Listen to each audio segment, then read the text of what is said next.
If you are anything like me, you have spent the last 3 months contemplating the tragic essence of life as boredom and claustrophobia descends upon thigh like a dementor's kiss, sucking away any marks of a soul as the year 2020 fulfills its long-standing desire to annihilate hope, love, and just about anything good on this planet Earth. Hello, everybody. Welcome to my channel. Unless you've been living under the rock, you are most definitely aware of the ongoing coronavirus shit show. Actually, strike that. If you've been living under the rock, it's probably because you know about the ongoing coronavirus shit show. Amidst all the death and depression, probably the saddest consequence of the pandemic is how it has affected the movie industry. That was a hyperbolic joke, obviously. But for real, movie fans are getting a little concerned. Where is this heading? How are we going to end up by the time this is over? Christopher Nolan, Edgar Wright, and Sam Mendes have all written their brilliant pieces on restoring the power of cinema during these difficult times. The Brits understand. Anyways, you guys may have heard of this little scuffle going on between Universal Studios and AMC. After the theater shut down, Universal released Trolls World Tour on DVD rentals, and the outcome was so unexpectedly successful that they're thinking of doing the same with their other movies in the future. Sure, just because it worked once, that too during a global pandemic where everyone is stuffed inside their houses with annoying children and nothing better to do than to watch animated creatures dance, it is bound to work again, right? AMC was not happy. They, along with Regal, refused to release Universal Studio movies in their theaters ever again, which is not only counterproductive, but a terrible decision altogether, economy wise, considering these two chains basically hold the monopoly over the theater industry. But then again, the stupid announcement also means that lesser known cinemas could emerge just out by playing Universal Studio movies. Everybody wants to watch The Fast and the Furious, The Minions, and the Purge Part 28. I honestly don't know which of the potential scenarios is worse. Christopher Nolan wants his upcoming movie Tenet out by July, regardless of the disastrous box office results that could ensue. I'm not saying that the movie will flop, hell, I'm excited for it myself, but there's a strong likelihood that it will. Now, everybody is looking at this one science fiction blockbuster as their one last hope. Would Chris Nolan face the first commercial failure in his career, or would he be the one to save an entire industry?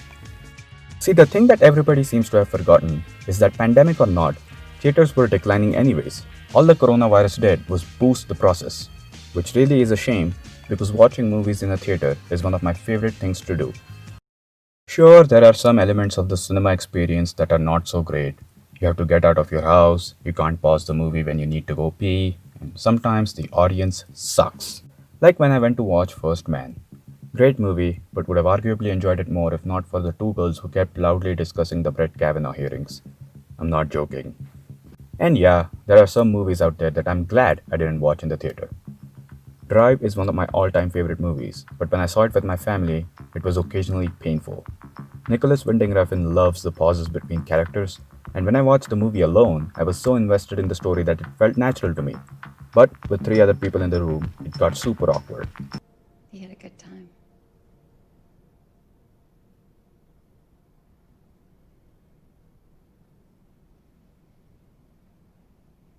Me too.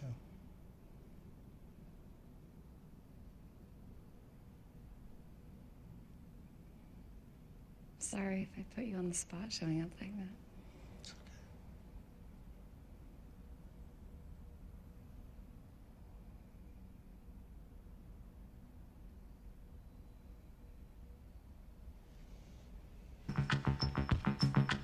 I don't exactly know how much it would have affected me in the cinema hall, but I don't want to find out.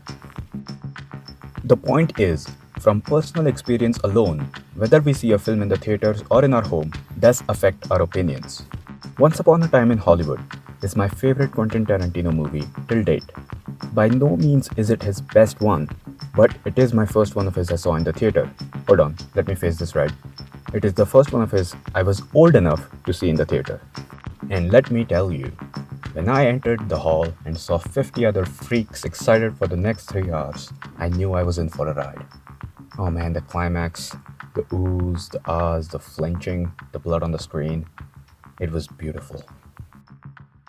Something as simple as the feeling when the people around you hush excitedly for a Michael Madsen cameo can leave a favorable impression of the movie in general. It's genuinely frustrating when no one besides me understands the significance of a Michael Madsen cameo in a Tarantino movie, which is why I firmly believe that I made a mistake rewatching Once Upon a Time with my family. Everybody in that dark room was there with a certain expectation of what they wanted to get out of this movie, and when Tarantino delivered, I could feel the euphoria. I don't have that feeling attached with his other movies, even though most of them are probably better objectively. I simply cannot fathom a world where there is no option to watch Dunkirk or Blade Runner 2049 or The Lighthouse in the theaters. These movies were made to be seen in the theater, and a future where they directly go to our homes is scary. Despite of all of this, having given this some thought, I'm going to look at the other side of this issue. Let's see if we can derive a conclusion that doesn't seem so dystopian. First and foremost, why the hell are theaters declining? Real quick, let's take a tangent and talk about science. I do love making myself appear more sophisticated than I actually am. You may have heard of a thing called evolution, the change in the heritable characteristics of biological populations over successive generations. Yes, I did just Google that. Assuming that cinema is a species of organism, because really aside from the actually living part, it is, taking that into account, the film industry's sole purpose is to survive. Survival requires change. Play a movie from the 60s and then one from the 70s, 80s, 90s, 2000s, and 2010s. You shall see the differences for yourself. There are bound to be natural changes constantly which will occur due to multiple factors, such as the need of the public, the trends in the market, and I don't know, how much money is being made. The last one is kind of important, and it's the reason the first two are important. I really don't think DVD is the future of cinema. That's a ridiculous idea in itself. The success of Trolls 2 was entirely dependent on people being shut in their houses for months. That's not happening again. Maybe. Fingers crossed. You all probably know where cinema is headed. Streaming.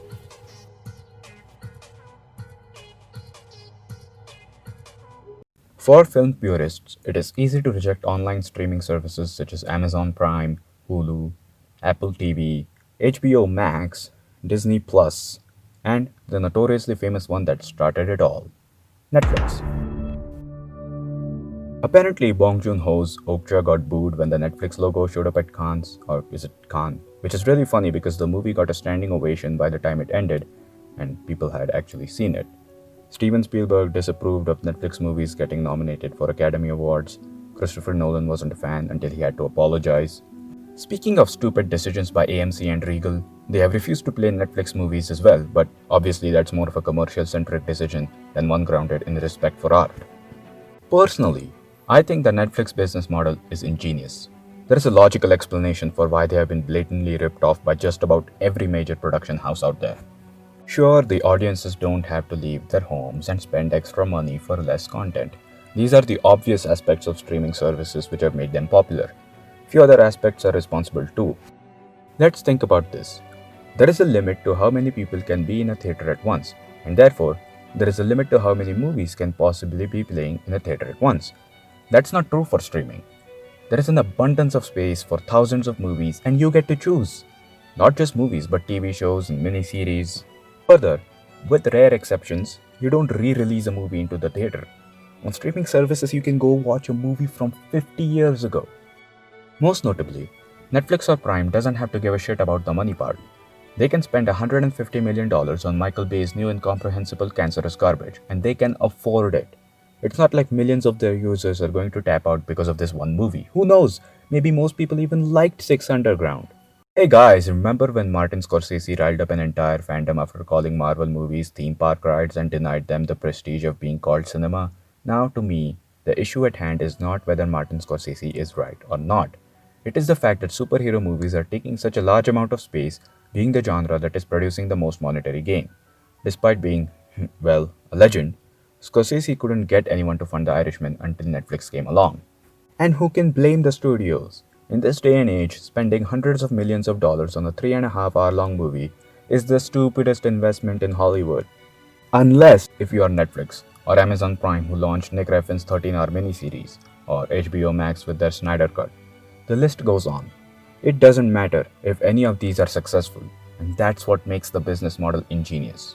I guess a negative side effect is that because more things are being made, that means more bad things are being made too. But if that comes along with the fact that people are watching high quality stuff that they otherwise wouldn't be, I'm fine with that. Independent filmmakers are getting a louder voice and more creative freedom, and we have easier access to foreign films as well. More than half the movies I've seen in the past couple years that I cherish, I wouldn't have been able to if not for streaming services. These include Alfonso Cuarón's Roma, Gaspar Noé's Climax, Lee Chang-dong's Burning, Yorgos Lanthimos' The Lobster, and oh god, the list is super long. The positives of streaming services far outweigh the negatives. That is not to say that I've forgotten everything I said about the theatre experience. I just don't think that the future is as nightmarish as everyone is making it out to be. For one, having said everything, I don't think theatres are just going to fade away into nothingness. AMC isn't just going to say one day, oh well, guess nobody wants me, I guess I'll just go away then. It's a business and it will adapt to survive. Of course, smaller indie theatres will live on as well. Here is my theory as to what's going to happen. Let's see here. Disney will pretty much own almost everything. At some point, every film released in the theater will be a Disney product. Seems bad? Well, it's not over. Disney won't want to put out everything in theaters. They will divide their content between theaters and streaming services, which will create space for independent studios like A24 and Neon. Maybe even new smaller studios outside Hollywood will come up and slowly rise into prominence. Big theater chains will be desperate for anything, so they'll comply. All of this is conjecture. I'm no film expert or economist, but let's see if I'm right. Point is, I will always like there to be the option of watching a movie in the theater, and I severely doubt that that's just going to go away. Also note that Netflix climbed the ladder so quickly because there was no one to compete. Now there is no shortage of other streaming services. Streaming services won't replace theaters, though they will dominate the market. That is, until the next step in the natural evolutionary process. Who knows, maybe someone will come up with technology where we can watch movies in our heads while sleeping. In that case, we won't even have to leave our beds for quality entertainment.